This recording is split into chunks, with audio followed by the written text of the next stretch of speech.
ቀይ ባህር ከአባይ በልጥም ግብጽ ቆርጣ መጣች። ሻቢያ ጉድ ሊሰራ ነው። ኢሳያስ አስመራን ሳይረግጡ ከሳውዲ ከባድ ሚስጥር አፈትልኮ ወጣ። ለ4 ቀናት ሳውዲ አረቢያ የሰነባበቱት ፕሬዝዳንት ኢሳያስ አፈወርቂ ወደ ቤተ መንግስታቸው ሲመለሱ ከሳውዲ ባለስልጣናት ጋር በዝግ የመከሩበት ጥብቅ ጉዳይ አፈትልኮ ወጥቷል። ዘለንስኪ እጅ ሰጡ። በመጨረሻም ፕሬዝዳንት ቭላድሚር ዘለንስኪ የኔቶ ነገር በአፍንጫ ይውጣ ሲሉ ተስፋ መቁረጣቸውን አረጋግጠዋል። የሩሲያ ጦር ደግሞ አዳዲስ የዩክሬን ግዛቶችን መቆጣጠሩን አስታውቋል። ኤርትራ ከኢትዮጵያ ጋር በገባችበት የከረረ ውጥረት አሉኝ የምትላቸው አጋሮች ፊት እያዞሩባት እንደሆነ እየተነገረ ይገኛል። ወደ ሳውዲ በማቅናታቸው የአረቡ ዓለም ሚዲያዎች መሳለቂያ የሆኑት ኢሳያስ አሁን ደግሞ ከግብጽ በኩል ቀይ ባህር ከአባይ አይበልጥም የሚል አስመራን ያስደነገጠ ጠንካራ መልእክት እንደደረሳቸውን የተሰማው ይህንንና ኢሳያስ ከሳውዲ ከመመለሳቸው የተሰማውን ሚስጥርና ላለፉት ዓመታት ሲካሄድ የነበረውን የሩሲያና የዩክሬን ጦርነት ለማስቆም የጦርነቱ መንስኤ የነበረውን የዩክሬን ኔቶን የመቀላቀል እቅድ እንዲቀር መወሰናቸውን የዩክሬኑ ፕሬዝዳንት ቭላድሚር ዘለንስኪ ተናግረዋል። ለሰላም ሲባል የኔቶ አባል የመሆን እቅዳችን ትተነዋል ያሉት ፕሬዝዳንት ይህንን በተናገሩበት ቅጽበትም የሩሲያ ጦር ተጨማሪ ቦታዎችን መቆጣጠሩን አስታውቋል። ሰላም ውድ የሉል ዴይሊ ቤተሰቦች እንደምን አላችሁ? ቻናሉን ሰብስክራይብ፣ ላይክ፣ ሼር ያደረጋችሁ እስከ ጥንቅራችን ፍጻሜ አብራችሁን ቆዩ።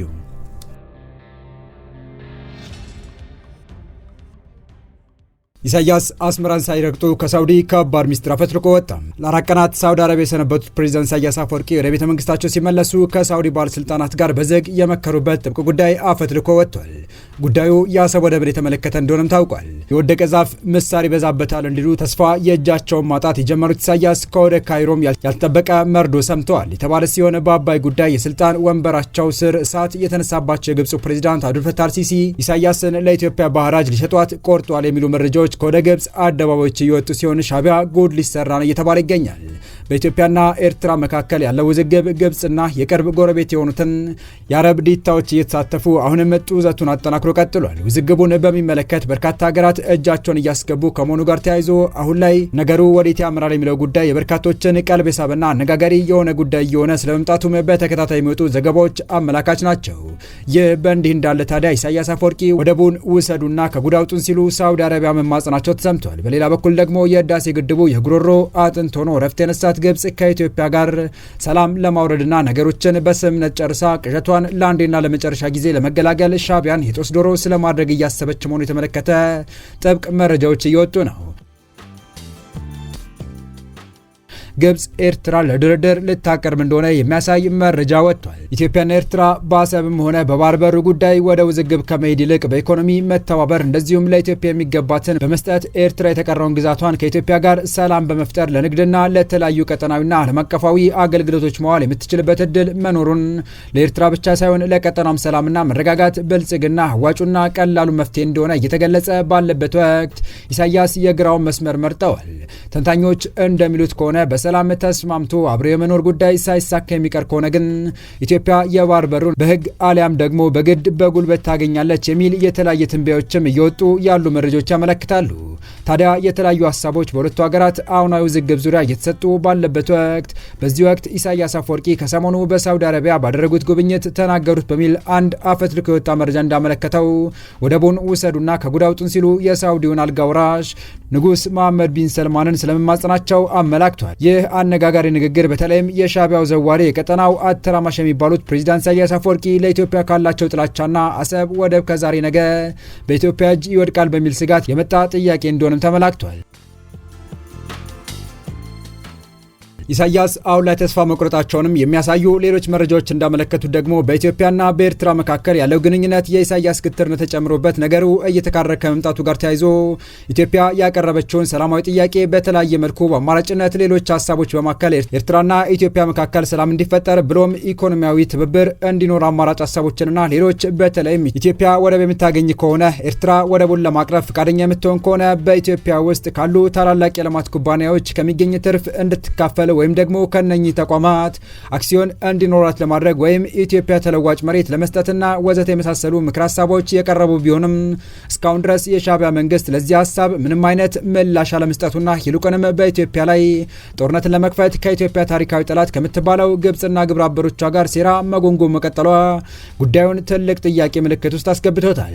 በሰራዊት ዝግጁነትና በአጋሮቹ ድጋፍ ላይ ያልተማመነው የሻቢያ መንግስት ሳውዲ አረቢያ በቀጥታ የአሰብ ወደብን እንድታለማው በዛውም የገንዘብ ድጋፍ እንድታደርግለትና መሳሪያም ለመግዛት ማቀዱን የሚያሳይ መረጃ ወጥቷል። ለዚህ የሻዕቢያ አቋም ደግሞ ሰሞነኛው ከኢጋድ የመውጣት ውሳኔ አንዱ ማሳያ ሲሆን ሻዕቢያ ከኢጋድ ለመውጣት አዲስ አበባን ተጠያቂ ለማድረግ ሲዳዳውም እየታየ ነው። በእርግጥ ነገሩ ሰሞነኛ ለውጦች የመጡት ትኩሳቱ ብቻ ሳይሆን ወደ ኋላ 2 እና 3 አስርት ዓመታትን ተጉዞ የሚመዝን ነው። በሐምሌ 1998 ዓ.ም የኢትዮጵያ መከላከያ ሰራዊት በእስላማዊ ታጣቂዎች የበላይነት የተወሰደበትን የሶማሊያ ፌዴራል መንግስት ለመደገፍ ወደ ሞቃዲሾ ዘመተ። ከ9 ወራት በኋላ በሚያዝያ 1999 ዓ.ም ኤርትራ ቀጠናዊ ተቋም ከሆነው የምስራቅ አፍሪካ የልማት በይነ መንግስት ድርጅት ኢጋድ መውጣቷን አስታወቀች። ኤርትራ ውሳኔዋን ባሳወቀችበት ደብዳቤ ተቋሙ ኢትዮጵያ በሶማሊያ የፈጸመችውን ወረራ በዝምታ መደገፉን በመጥቀስ ከሳለች። ኤርትራ በዚህ ምክንያት ከ16 ዓመት በላይ ለሚሆን ጊዜ ከቀጠናዊ ተቋም አባላት ውጪ ሆና አሳልፋለች። እነሆ አሁን ደግሞ ከዓመታት ገደማ በኋላ ኤርትራ ተመሳሳይ ውሳኔ ላይ ደርሳለች። የኤርትራ መንግስት አርብ ታኅሳስ 3 2018 ዓ.ም ባወጣው መግለጫ ኢጋድ ህጋዊ ግዴታዎችን ባለመወጣቱ ከአባልነቱ መውጣቱን አስታውቋል። ኤርትራ በመግለጫዋ ላይ ኢትዮጵያ ባትጠቅስም በአዲስ አበባና አስመራ መካከል በተፈጠረው መካረር ለዚህ ውሳኔ ዋነኛ ምክንያት ሊሆን እንደሚችል በኢጋድ ላይ ጥናት ያደረጉት የሰላምና ደህንነት ተመራማሪው ዶክተር ቃልአብ ታደሰ ይናገራሉ። መቀመጫውን በጅቡቲ ያደረገው ኢጋድ በ1978 ዓ.ም የተቋቋመው በቀጠናው በተደጋጋሚ በሚከሰቱ ድርቅና ሌሎች ተፈጥሯዊ አደጋዎች የመከላከል ስራ ለማከናወን ነበር። ኢጋድ አሁን ያለበትን ተቋማዊ ቅርጽ የያዘው በ1991 ዓ.ም በአዲስ አበባ ከተማ ከተደረገው ጠቅላላ ጉባኤ በኋላ ነው።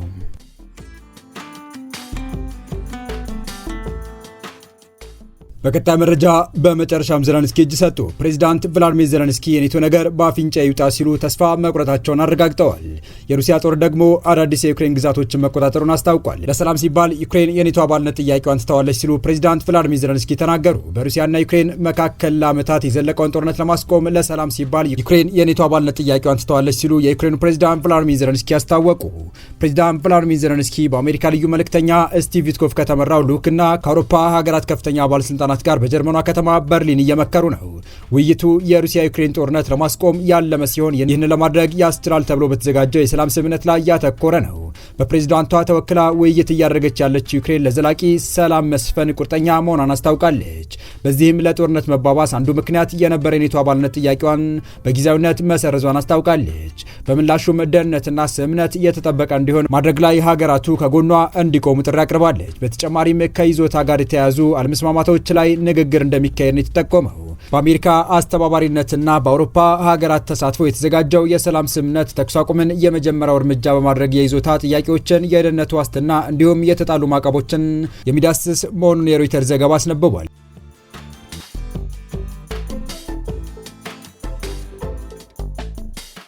ከጉዳዩ ጋር ተያይዞ ከሩሲያ የተነሳ ሀሳብ ባይኖርም በአውሮፓ ሀገራት በሚካሄድ ድርድር ላይ ሩሲያ የመገኘት ፍላጎት እንደሌላት ማስታወቋ የሚታወስ ነው። ይህ በእንዲህ እንዳለም የሩሲያ ጦር ተጨማሪ ግዛት ተቆጣጥሬያለሁ ሲል ይፋ አድርጓል። የሩሲያ ጦር ከሰሞኑ የዩክሬኗ ዛፖርዚያ ግዛት ውስጥ የምትገኝ ቫርቫርቪካ ከተማ እንደተቆጣጠረ የሞስኮ የጦር ባለስልጣናት ጠቅሶ አናዶሉ ዘግቧል። ከ2 ሳምንታት በፊት የጦር ወቅታዊ አቋም በፕሬዚዳንት ቭላዲሚር ፑቲን በተገመገመበት ወቅት የሩሲያ ጦር ባለስልጣናት ሁሊያፖል ከተማን እንደከበቡ መናገራቸው ያወሳው ዘገባው የዩክሬን ባለስልጣናት ግን መረጃውን ሐሰት ነው ብለው አጣጥለውት እንደነበር አስነብቧል።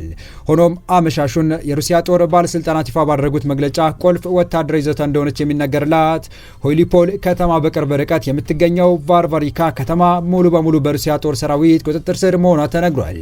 የዩክሬን ባለስልጣናት ሁሊያፖል አሁንም በእኛ ሰራዊት ነች ከማለት በቀር ቫርቫሪካ ከተማን በተመለከተ ምንም አለማለታቸውን አናዶሉ ዘግቧል። የተወደዳችሁ የቻናላችን ቤተሰቦች ለአሁኑ ለእናንተ ይመጥናሉ ብታደምጧቸው ታተርፉባቸዋላችሁ ብለን የመረጥንላችሁ ዕለታዊ መረጃዎቻችን እስካሁን ያደመጣችኋቸው ነበሩ። በተመሳሳይ ሀገራዊና ቀጠናዊ ጉዳዮች እንዲሁም ዓለም አቀፋዊ የጂኦፖለቲካ ወታደራዊና አነጋጋሪ ክስተቶችን ለበለት ተከታትለን በትኩስ ይዘን እንደምንቀርብ እያሳወቅን የቻናሉ ቤተሰብ ካልናችሁ ሰብስክራይብ፣ ቪዲዮን ላይክ እና ሼር በማድረግ ተደራሽነታችን ታሰፉ ዘንድ አክብሮታዊ ግብዣችን ነው። አበቃን። ሰናይ ጊዜን ተመኘን።